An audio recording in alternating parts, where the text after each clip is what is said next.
Most fashion brands look really, really polished, but very few manage to feel human. And one brand that I saw that's doing it really well is Faith the Label.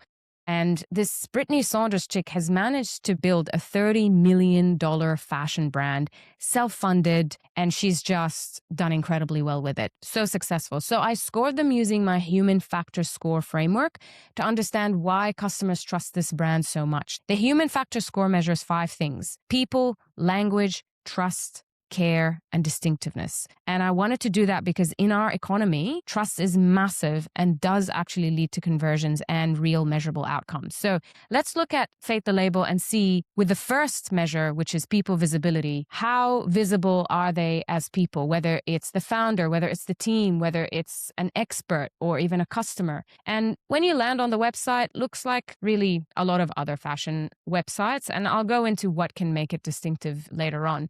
But when you go into their Instagram page, it's just full of people, whether it's Brittany, the owner herself, whether it's the models, whether it's customers, it's just people everywhere. Even though it's a fashion brand and there are posts that are more about the label itself and the brand, but you just see people everywhere. Same applies to TikTok. They're not really active on LinkedIn that much, I would say. Then you also have the founder herself, really associating herself with her brand, collabing on some posts with the brand. So definitely, having that big tie-in with the brand. And then she also has her own podcast, which is incredible. It's a brilliant way of engaging people in an intimate platform and showing your expertise really as a business and establishing authority. Then you have YouTube as well.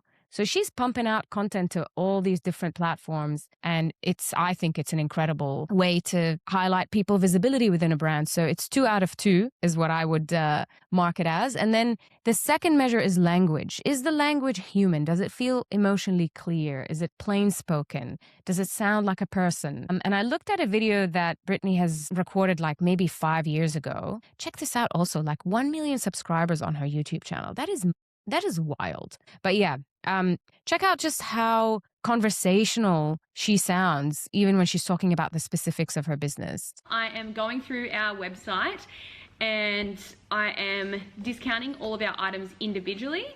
The sale that we are doing is up to 40% off, but every item's going to have. So yeah, that's really conversational. It's specific. It sounds like a person, and that applies everywhere on their channels as well. The third measure of the human language, 2 out of 2, trust and transparency. So I'm looking at testimonials. I'm looking at reviews, case studies. I'm looking at, are there any clients involved that she's highlighting? Is she talking about numbers? Is she talking about process transparency? I mean, process transparency, you can see from this video by itself, just her talking about the sales and everything, does the job. Now I want to look at reviews. First things first, let's chat about this dress. This is the beautiful Luma dress from Fate. It's in the color slate blue. It's such a beautiful... There we go. There's a client talking exactly about how comfortable the dress is, even from the very first, instance when you come into their Instagram page. You see this carousel, which is basically literally quotes from people and reviews from people. This is my first time shopping postpartum. Really like emotional language as well, that they've used like incredible reviews to highlight the trust.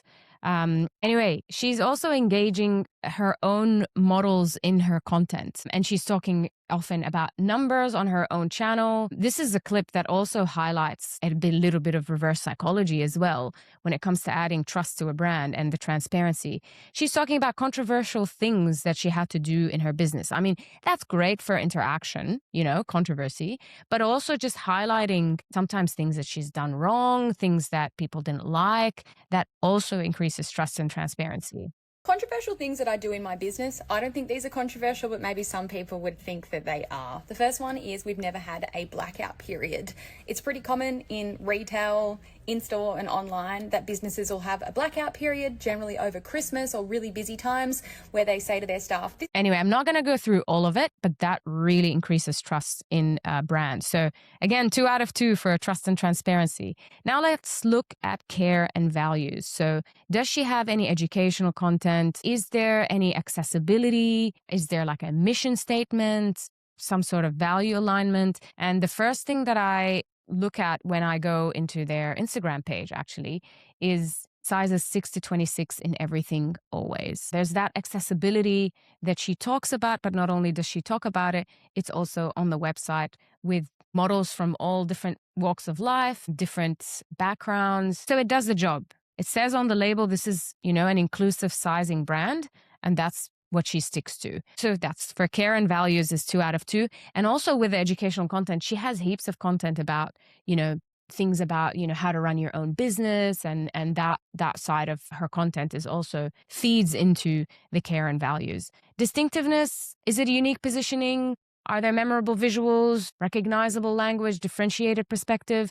Arguably, when you're looking at the website, I would say not really. Yes, sure, it's distinct and unique in positioning when it comes to inclusive sizing, but I do see a lot of brands doing that.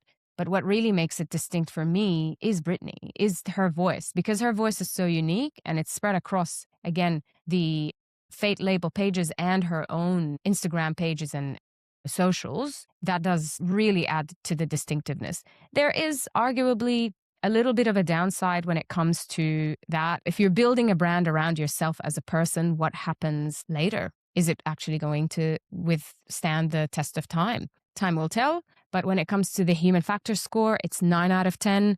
This time I chose a brand that's really doing well when it comes to trust and has a high human factor score. But next time that might not be the case. So actually comment and suggest which brands you'd like me to review when it comes to their human factor score, because I really do think that in this economy, trust is massively important when it comes to marketing, and even when it comes to measurable outcomes, which is what businesses in general really care about.